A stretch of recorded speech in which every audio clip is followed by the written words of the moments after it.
Let's say you have this magic box here. Yeah, switch it. Oh yeah, thank you. Good job. I forget these things. That's a sign of getting old. If we have here a box, a magic box, we put a cat through it. Here's my kitty cat. Oh, devilish little cat. Here we go. This box, when you put the cat through it, that cat comes out the other end as a dog.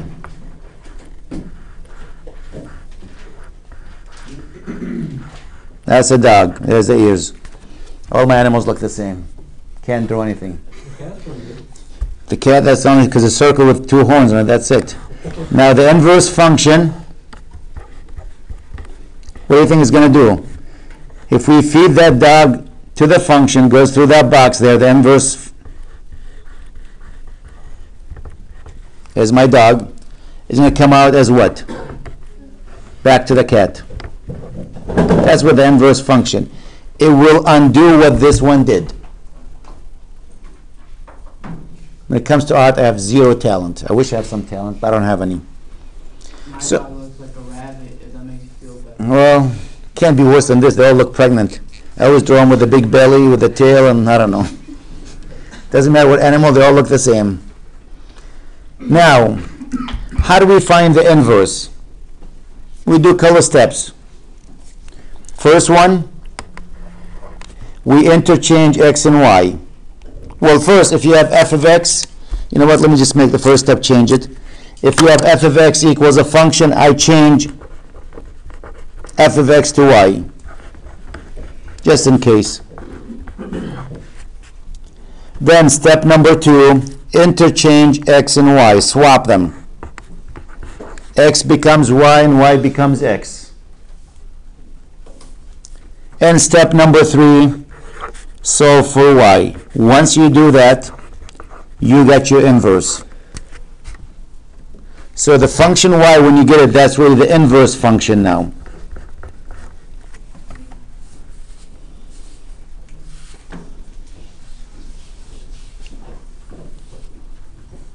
The reason we like the inverse, let me take you back a few minutes ago when we were looking for those functions. I said, what's the domain, what's the range? We had to graph them. Remember that? I don't have to graph them to find the inverse in the range. I mean, to find, I'll give you a hint, to find the domain in the range. I can find the range if I find the inverse. Why? Because when you have the domain of the function here, this is f of x, and this is the inverse. The domain of f of x will equal the range of the inverse. And the range of the function here will equal the domain of the inverse function.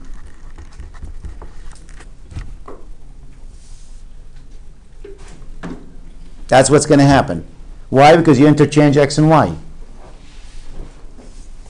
So let's take a function. I'll make one up. You know what? The one we just did here, maybe I'll use it. Let's see if we got it right.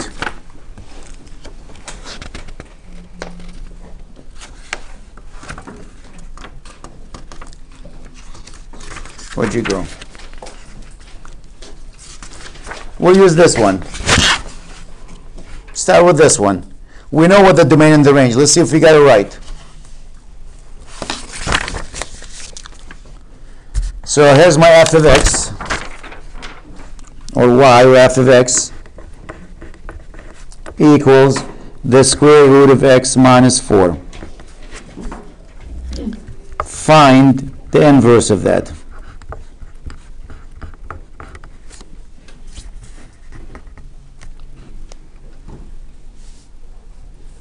The first step, I'm going to change f of x to y. Y equals the square root of what? X minus 4.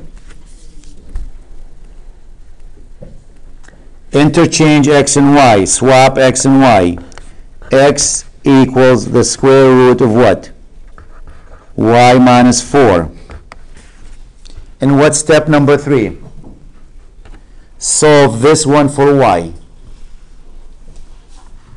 How do you solve it for y? What do we do? How can I solve this one for y? Square both sides. Square both sides. I'll take that, Nico. Yep. So x squared equals what? Y minus 4, which means y equals x squared plus 4. This is my inverse function.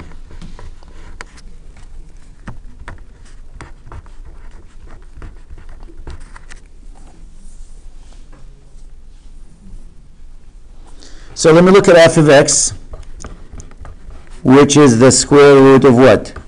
X minus 4. What is the domain of it?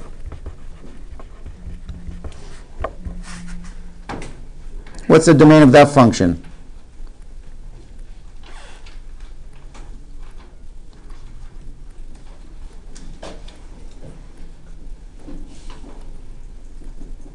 You want to go home early? Come on.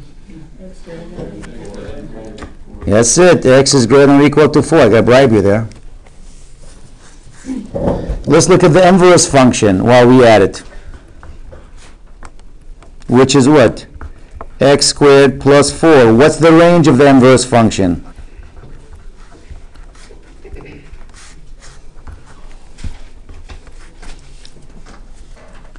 I said the range of the inverse function is the same as the domain of the function. Since I know the domain of this, guess what the range here? Same thing, so it would be y is greater than or equal to 4.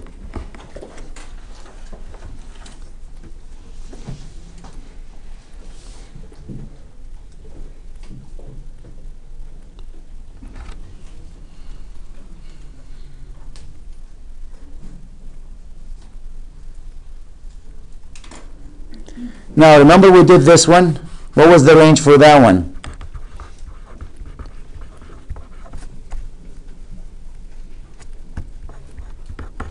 Wasn't it y is greater than or equal to 0?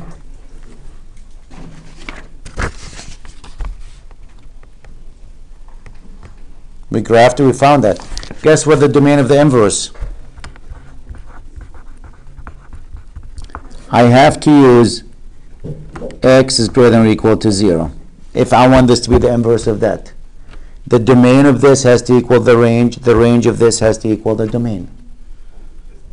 If you just looked at this, the domain are real numbers, but I can't really use all real numbers. If I'm only looking at this, yes, the domain are real numbers. But if this is supposed to be the inverse of that, the domain here has to equal the range has to equal the domain.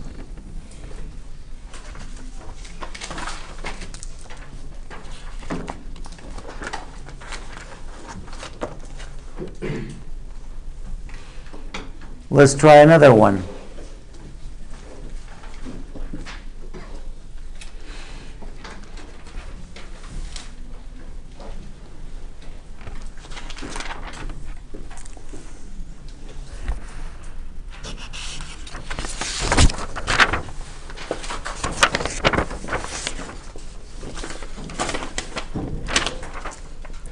Let's say f of x equals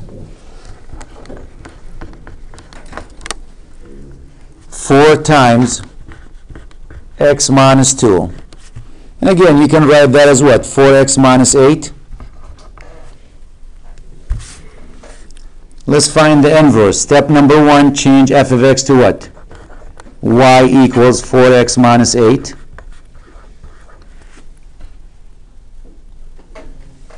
Interchange x and y. So this becomes what? X equals 4y minus 8. And step number 3, which is what? Solve for y. X plus 8 equals what? 4y, or y equals x plus 8 over 4. This is my inverse function now.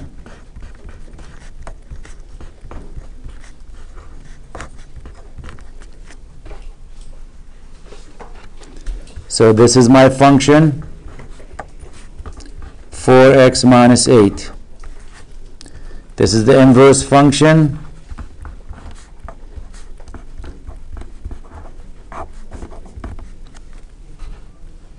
What's the domain here?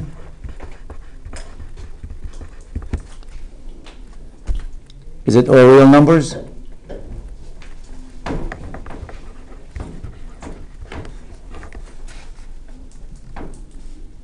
There's no value that will make it undefined or undoable.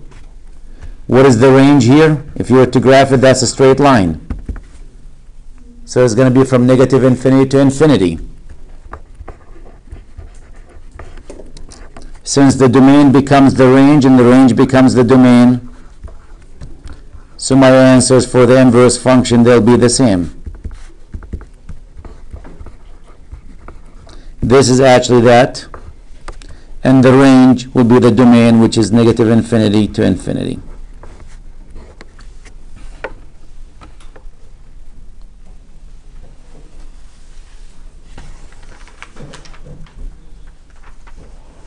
How do you know this is really the inverse of this? We did it right.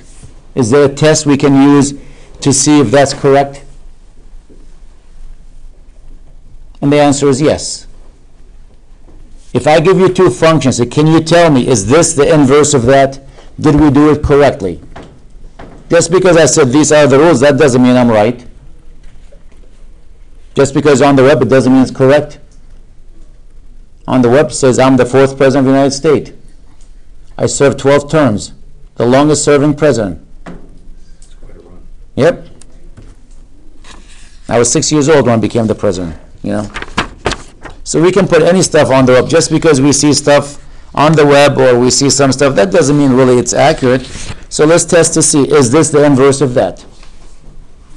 Well, you can tell F, or F, this is the inverse of F.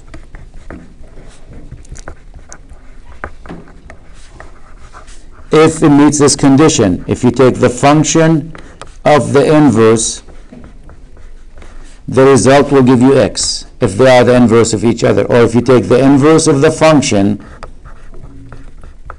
it will give you an x. They cancel each other out, basically.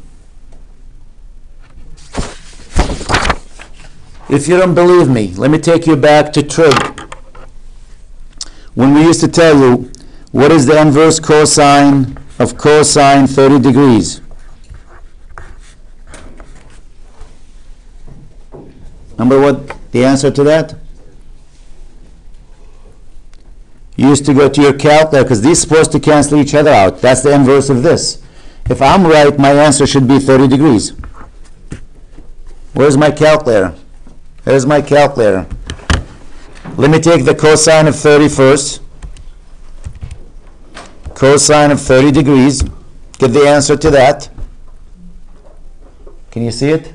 Now let's take the inverse cosine of that. Second cosine of that answer.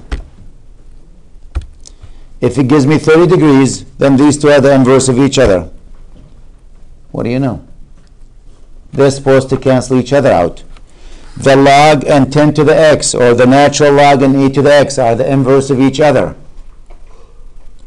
So if I go, what is the natural log of e to the 5? The result should be what? 5, because they are the inverse of each other. Let's try it right here. What is the natural log, ln, of e to the 5?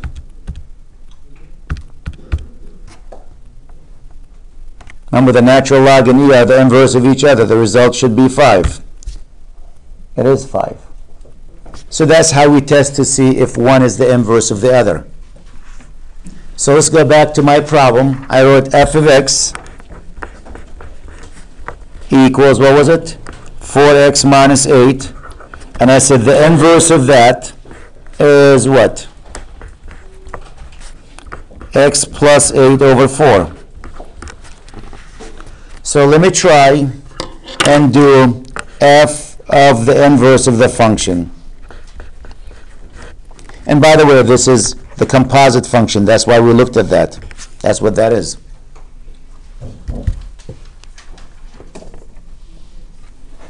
Does that give me an x? Let's see. It's f, and what's the inverse? X plus 8 over 4.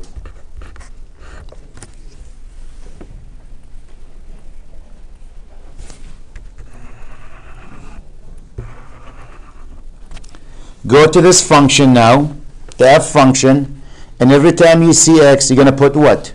X plus 8 divided by 4. 4 times, replace x with this. X plus 8 over 4. Don't forget to subtract 8 from it. And let's see what will happen. This 4 cancels that 4. What is x plus 8 minus 8? X.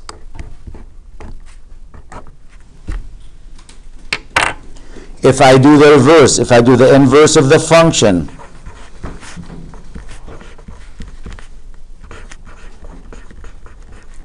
since they are the inverse of each other, it should also give me what? An x. It should give me an x. Let's see. What's the inverse of f of x? F of x is what? 4x minus 8.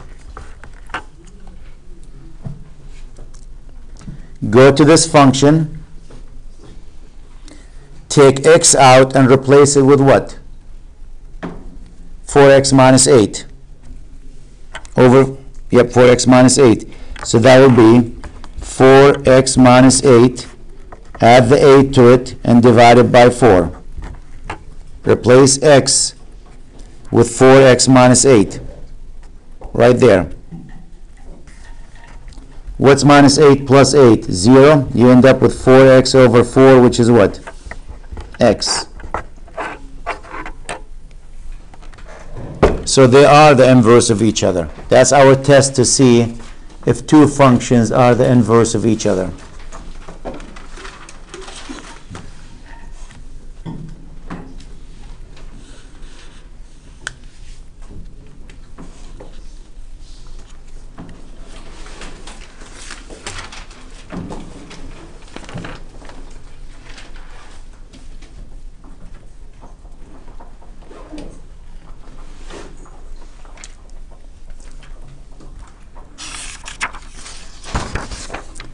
Now, graphically, how do you find the inverse graphically? Well, is the inverse of a function always a function? The answer is no. Because to find the inverse of a function, let's say this is my function. This is f of x. To find the inverse of that, graphically, we graph this dotted line, which is y equals to x. That's the 45-degree angle. And now we take our function and fold it along that dotted line. If you fold along the dotted line, what are you going to have? You're going to have this function. That is the inverse function.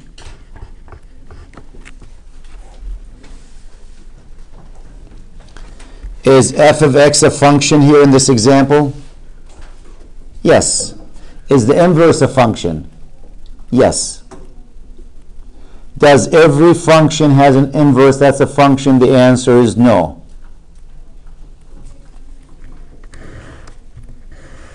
Y equals x squared. If you graph y equals x squared, that's this graph.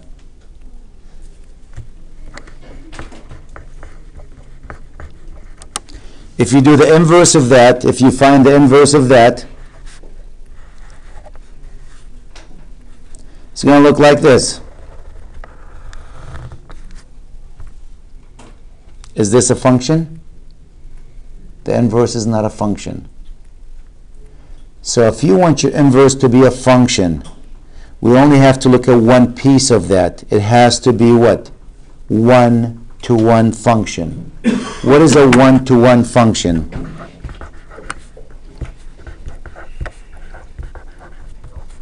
So if you have one-to-one function, then the inverse of your function is also a function. What's a one-to-one? That means for every x value, there is what? One and only one. One y value. But that's not enough. That's this function, y equals x squared. One-to-one says for every x value, must be also the second condition for every y value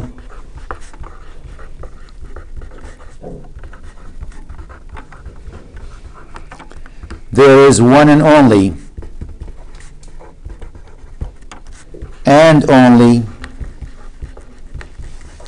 one x value. If you can satisfy that, that's a one-to-one function. So this is not one-to-one function. Not.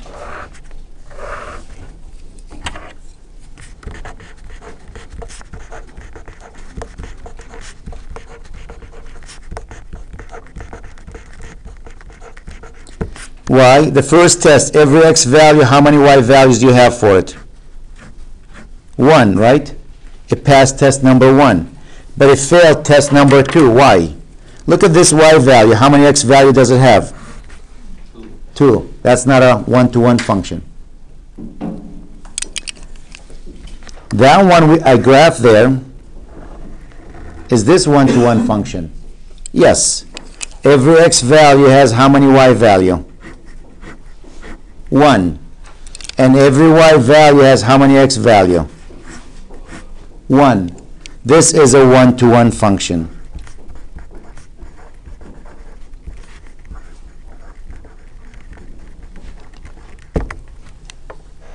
That's a one-to-one function. Every x value has one y value. Every y value has one x value.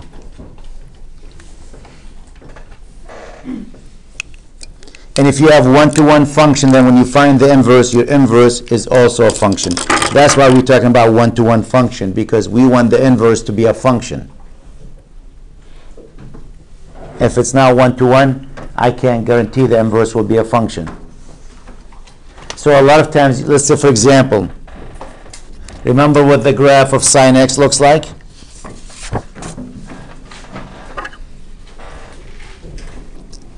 Let's say f of x equals sine of x. Well, when you graph that, the graph looks like this. And it keeps going. It doesn't stop on both ends. You know, I'm stopping it. Is this one-to-one function? No. This is the 0. This is the pi over 2. This is the negative pi over 2. This is pi. This is negative pi. So what we might do a lot of times, we say, you know what? I want you to use this function from negative pi over 2 to pi over 2.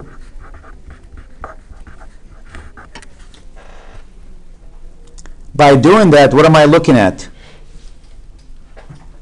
I'm looking at what piece of the function?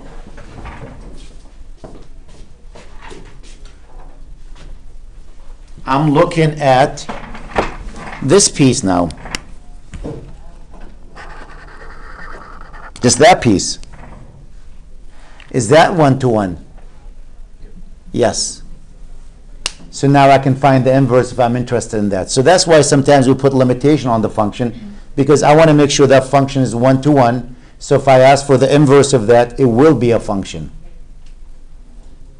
And you say, well, how do you find the inverse of this? Well, let's see. Step number 1, replace f of x with y. Y equals what? Sine of x. Second step, interchange x and y. X equals sine y. Now I want to solve it for y. How would I solve this for y? How would you cancel the sine?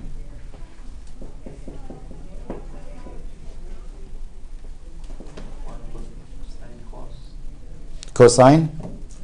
One cancel the sine. Inverse sine? Inverse sine, very good. You take the inverse sine of both sides. Remember, the inverse of a function, they'll cancel the function. We just said that. This will cancel that. So you end up with y equals the inverse sine of x.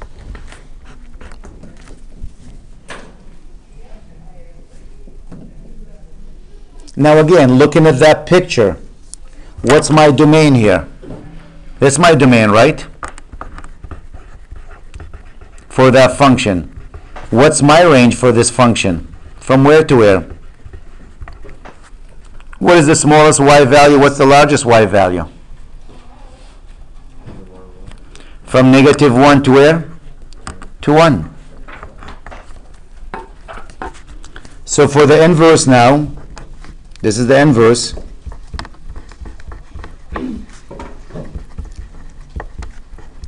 What's my domain? What x values can we use here? From where to where? The domain is the range of this function. From negative 1 to 1. And what is my range? From where to where? Negative pi over 2 to where? Pi over 2. The domain is the range is the domain.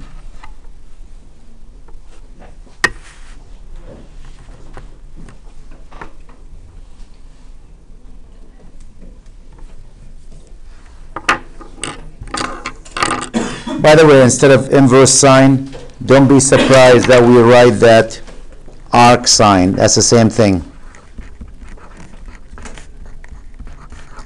That inverse we call the arc sign. So if you hear me or you see the book write arc sign, that's what they're really saying, inverse sign.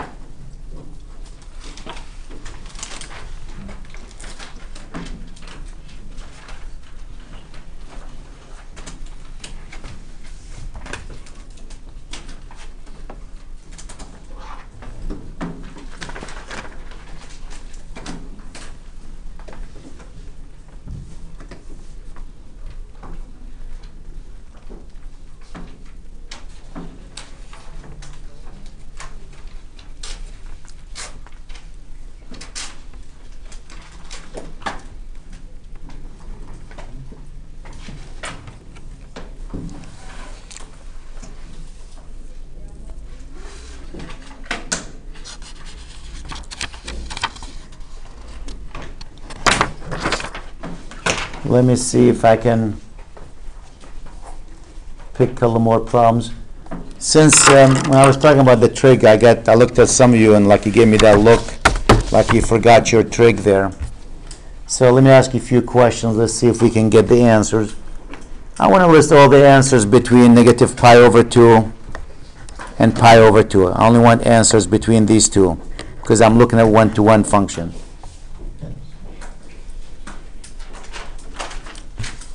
What is arc sine negative 1/2?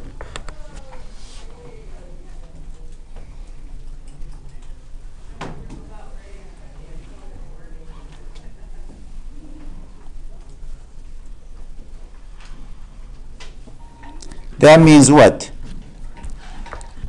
Can you tell me what function has an inverse? If you take the sine of it, it's going to be a negative 1/2. And I want to be between these two numbers. In that case, you will need your unit circle. I might have one sitting here. I will keep one handy. You have all those that guy printed out last class? Yes. Nice. Let me see if I can find one.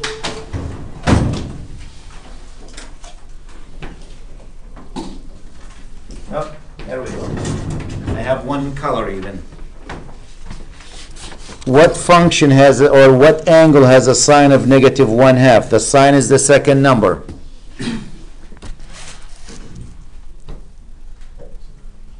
Can you see the sine that's the second number to be negative 1/2? 330. It's from, I say, look at it from negative pi over 2 to pi over 2. So I want it just on this side. Because if you travel this way, that's a negative pi over 2. From here to there, which one of these has a sine of negative 1/2? The 330. So since I want the answer between this and that, I'm not going to write 330. I'm not going to write 11 pi over 6. That's not between negative pi over 2 and pi over 2. So what's that number? If you measure it this way, what's that value? Negative pi over 6. Negative pi over 6. Very good. Because that's pi over 6, right? Just like this. But you're traveling down. That's a negative. So what's the answer here? The answer is negative pi over 6. which is a number between this and that. It is the 330, but the way they stated that, we want the answer between this number and that number. So if you told me 11 pi over 6, that doesn't land between these two. So I have to read it differently. I got to read it down this way. That's pi over 6. This is negative pi over 6.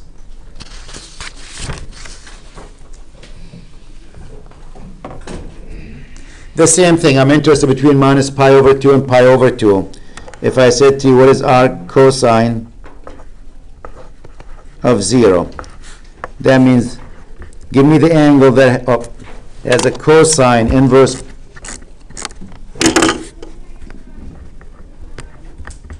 The question, what is the inverse cosine of 0? What angle between negative pi over 2 and pi over 2 will have a cosine equal to 0?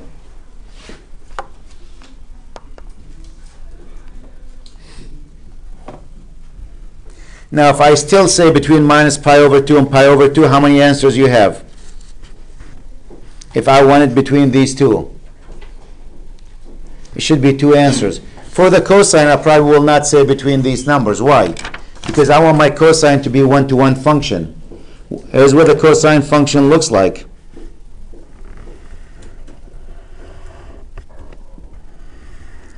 So if I go from minus pi over 2 to pi over 2, is that a one-to-one function?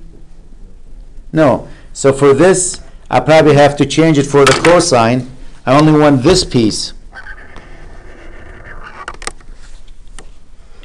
That's a one-to-one, right? And what's this value? That's the 0, and this is what? That's pi. So for this function, for this problem, I probably want the answer between what? 0 and pi. Because I want my function to be a one-to-one function. So what angle has a cosine of 0? Between 0 and pi. This is 0 and this is pi. Cosine is the first number. Where's the cosine equals 0? Pi over 2.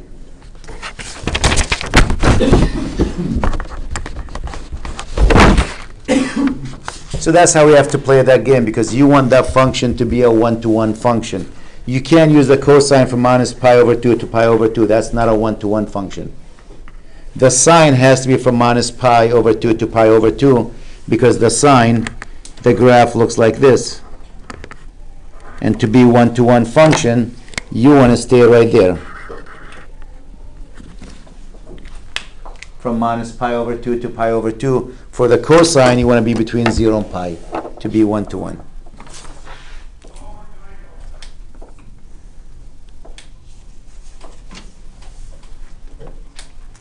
Now let's make them a little bit ugly.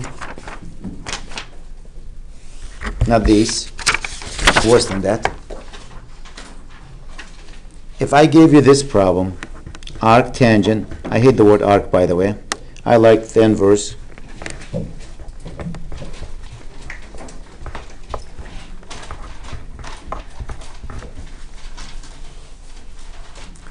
Solve for x. This is what you have.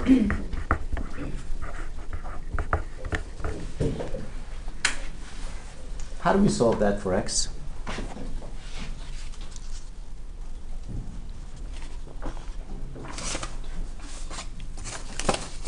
Again, this is an inverse. That's what it says here. The inverse of 10 of 2x minus 3 equals, I'm leaving a space intentionally. I need to solve it for x. Take the tangent of both sides. If you take the tangent of both sides, that's why I left the space there, what's going to happen to the tangent, inverse tangent? Remember, these are the property of the inverse function. If you take the function of the inverse, they will cancel each other out, and you end up with the argument. So these two will cancel each other out. You'll end up with 2x minus 3 equals, and now let me get to my unit circle, tangent pi over 4. Pi over 4 is this one. The tangent is the sine divided by the cosine. When you divide this number by that number, what's your answer? 1.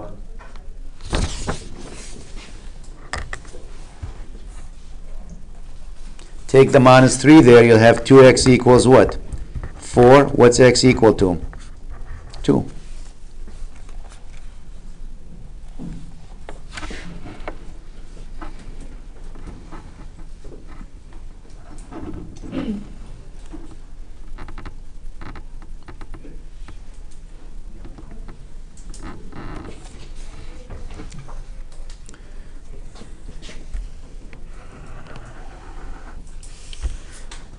Given y equals the inverse sine, I hate the arc sine again, so I'll go inverse sine of x, where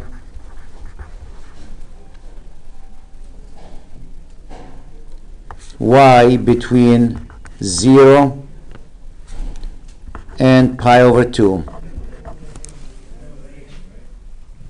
And the question here, I said y, I didn't say x, y. Find cosine y.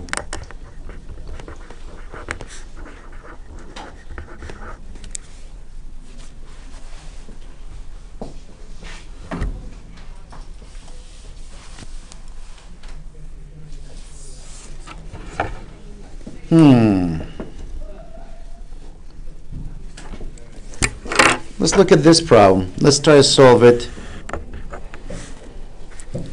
Cancel the inverse sine because we're really not familiar with the inverse sine. We don't have any numbers here. Take the sine of both sides.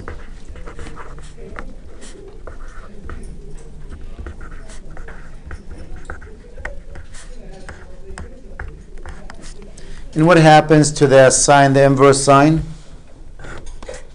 They cancel each other out.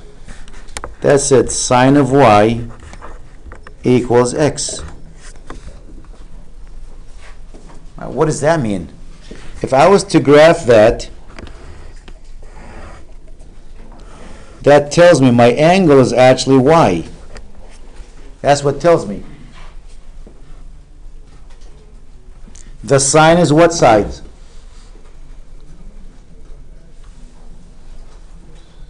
How do you get the sine? Which two sides you divide? Opposite over what? Hypotenuse. So the x is really x over 1. That means this is the opposite. This is the hypotenuse. If I know what this side is, I can tell you what the cosine of y, right?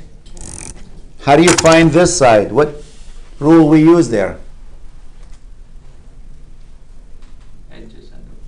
Pythagorean's theorem, right? C squared equals what? A squared plus B squared. C is 1. A is unknown. I'm looking for it. B is x. 1 minus x squared equals what? A squared. What is A equal to? The square root of 1 minus x squared. So this is this side. This is 1 minus x squared, and take the square root of it.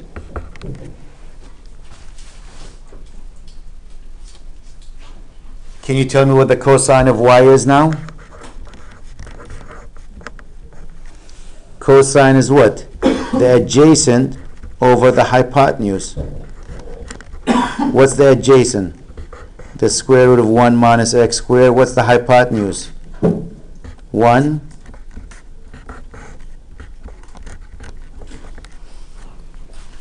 Minus x squared. So we play with algebra. It's like playing with Play-Doh. You bend it, fold it to get what you want to get out of it. Just include the unit circle chart on the test. You don't have to memorize that one. No. That one actually you can print it and bring it with you. You should have it actually with you all the time. We use it all the time. Okay.